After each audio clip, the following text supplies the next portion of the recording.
안녕하세요. 문근사입니다. 오늘은 영국의 유명한 물리학자인 프리먼 다이슨의 그들은 어디에 있는가 라는 책을 주제로 이야기를 나눠보겠습니다. 이 책의 내용은 우리가 현재 과학적인 정설로 받아들이고 있는 것들, 즉 석유의 원천이 이 유기체인 식물이나 바다 미생물의 퇴적원이라는 생각, 또 인간이 지구온난화의 이 주범이라는 문제, 진화론 등에 대하여서 과연 그것이 사실인가 라는 질문을 던지고 있습니다. 우선 이 진화론에 대한 저자의 생각은 우리 인류가 등장하기 전에는 이 자연선택에 의해서 다윈의 생각과 같은 진화가 진행되어 왔었는데 인간의 손이 자연에 개입하면서부터 생물학적인 진화 과정이 끝났다는 것입니다. 왜 그런가 하면 이 인간이라는 종이 지구상의 모든 것을 지배하게 되면서부터 생태계를 재조직하는 힘으로 등장한 것이 그 이유라고 합니다. 사람들은 어떤 종이 멸종하려고 하면 개입하여서 멸종을 막을 수도 있습니다. 반대로 원하기만 한다면 특정 종을 일시에 멸종시킬 수도 있습니다. 이 지구 환경을 걱정하는 단체들이 하고 있는 이 종복원 사업이나 멸종을 저지하기 위한 노력들은 지금도 진행되고 있습니다. 이런 행동들은 자연에 대해 인간이 행하는 적극적인 개입입니다. 예를 들자면 이 고래의 멸종을 막기 위한 노력으로 전 지구적으로 고래 사냥을 금지하는 협약을 시행하고 있습니다. 그 결과로 고래의 개체수가 늘어났습니다. 이런 노력 때문에 고래들이 동해에서 다시 관측되고 있다는 뉴스를 볼 수 있습니다. 그런데 만약 처음부터 인간들이 고래를 사냥하지 않고 그대로 두었다면 고래는 자연 선택에 의해서 더 큰 무리로 성장하거나 아니면 또 다른 압력으로 멸종되었을 수도 있습니다. 인간은 1차로 고래를 마구잡이로 잡아먹어서 생태계에 미치는 압력을 변화시켰습니다.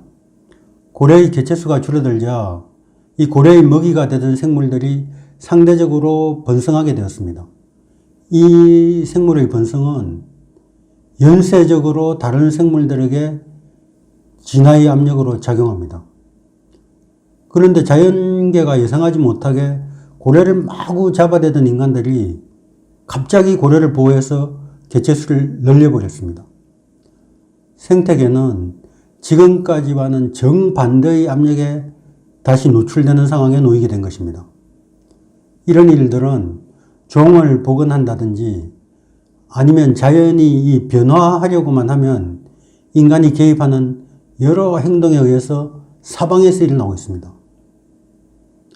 더불어서 인간의 이 유전자 조작 기술은 자연 상태라면 태어나기가 어려웠던 생물들을 탄생시키고 있습니다.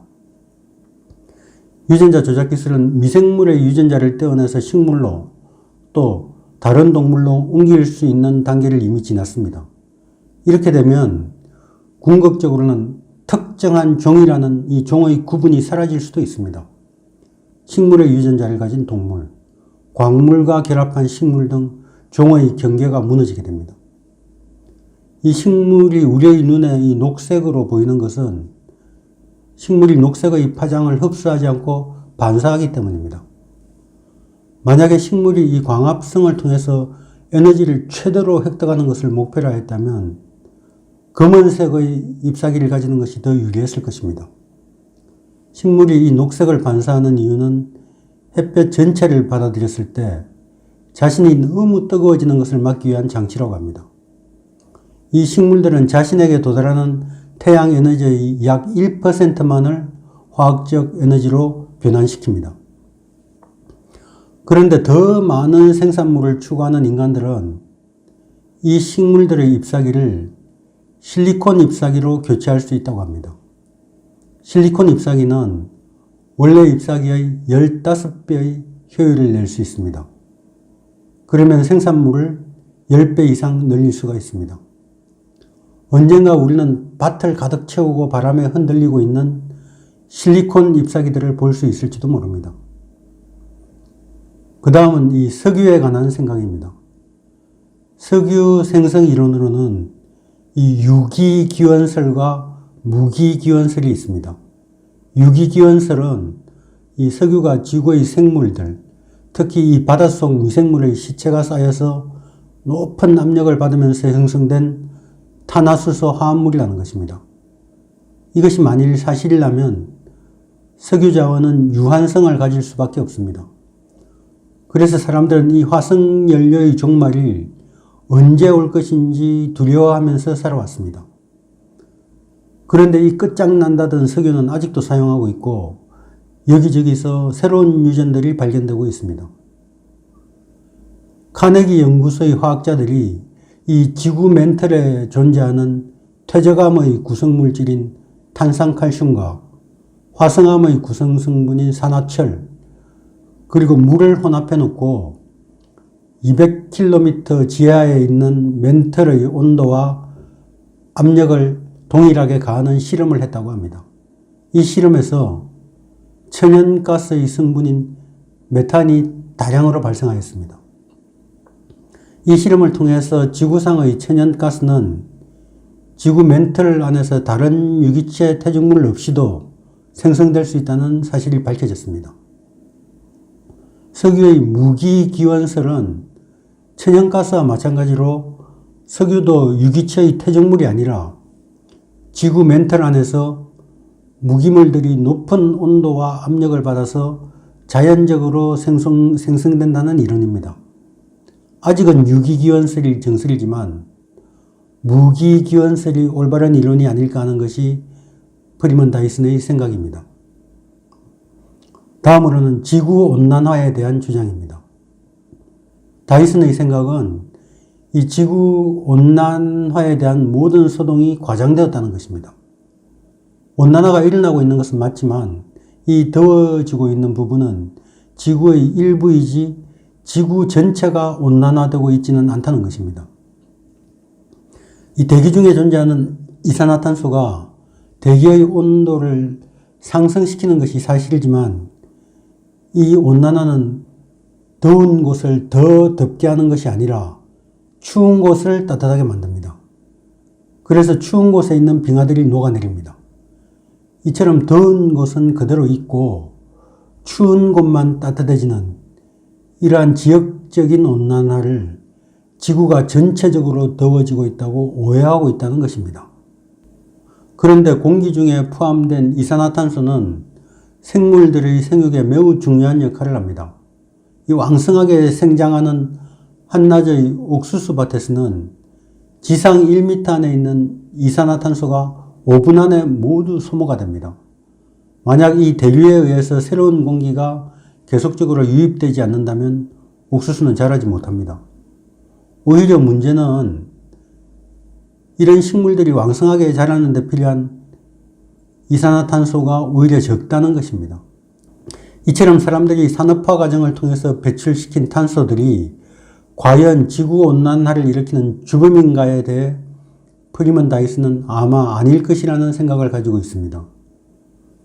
또 우리는 이 지구온난화로 인해서 해수면이 상승하고 있고 이 해수면의 상승이 지금 사람들이 거주하고 있는 많은 땅들을 집어삼킬 것이라고 걱정하고 있습니다. 그런데 해수면은 1800년부터 현재까지 계속해서 쭉 상승하고 있으면서 최근 50년 동안 그 속도가 빨라졌다고 합니다. 많은 사람들은 이 해수면의 상승이 빨라진 것이 대기 속 이산화탄소의 양을 증가시킨 인간의 활동 때문이라고 믿고 있습니다. 그런데 곰곰 생각해 보면 1800년부터 1900년 사이에는 인간의 산업활동이 지금처럼 활발하지 않았기 때문에 전 지구적으로 영향을 미칠 만큼 탄소를 배출하지 않았습니다. 그러므로 이 기간 동안의 해수면 상승은 인간의 활동과는 관계가 없습니다. 그렇다면 이 해수면 상승 현상은 인간의 활동이 이 현상을 촉진시킨 점은 있지만 정말 근본 원인인가라는 것은 생각해 보아야 한다는 것입니다. 만약 인간의 탄소 배출이 해수면 상승의 근본 원인이 아니라면 인간이 탄소를 완전히 제어한다고 해도 해수면은 계속 상승할 것이기 때문입니다. 이 해수면 상승 문제에 대해 좀 더 잘 연구하지 않고 탄소 배출량 감축에만 집중하다 보면 오히려 예측할 수 없었던 환경적인 위험에 노출될 수도 있다는 것입니다. 오히려 우리에게 훨씬 더 큰 환경적인 위험은 새로운 빙하시대가 다가오고 있을 가능성입니다. 빙하시대가 의미하는 것은 지구상에 존재하는 이 땅 덩어리의 거의 절반이 얼음 속에 묻히게 된다는 뜻입니다. 우리는 현재 1만 2천년 전에 시작된 간빙기에 살고 있습니다. 이 간빙기가 지나면 다시 빙기가 시작되는 것이 지구의 기후 사이클이었습니다. 그런데 이 사이클상으로 다음 빙하기가 시작될 시간이 이미 지났습니다. 만약 인간이 이룬 산업화가 기후를 변화시키지 않았다면 새로운 빙하기가 이미 시작되었을지도 모릅니다. 지금같이 인구가 폭발적으로 늘어난 상황에서 빙하기가 온다면 많은 인류가 생존의 위협에 직면하게 될 것입니다. 만약 우리가 배출한 이산화탄소가 지구의 빙하기 시작을 늦추고 있는 것이라면 탄소를 감축하려는 행동이 더 위험한 행동이 될 수도 있습니다. 그렇다면 우리가 이 빙하기가 오는 원인을 이해하기 전까지는 공기 속 이산화탄소의 이 농도의 증가가 위험을 증폭시키는지 아니면 감소시키는지는 알 수 있는 방법이 없습니다. 그러니 이 현상을 완전히 이해하기 전까지는 어떻게 행동해야 되는지도 사실은 알 수 없다는 것입니다. 만약 이 다이슨의 생각이 옳다면 지금까지 전 지구적으로 탄소 배출량을 규제하고 이 탄소 배출권을 사고 파는 행위는 어쩌면 엉뚱한 짓을 해온 것인지도 모르겠다는 생각이 들게 합니다. 오늘은 프리먼 다이슨의 우리의 상식을 뒤집는 생각들에 대해 이야기해 봤습니다. 구독과 좋아요 부탁드리면서 이만 마치겠습니다. 감사합니다. 다음 시간에 뵙겠습니다.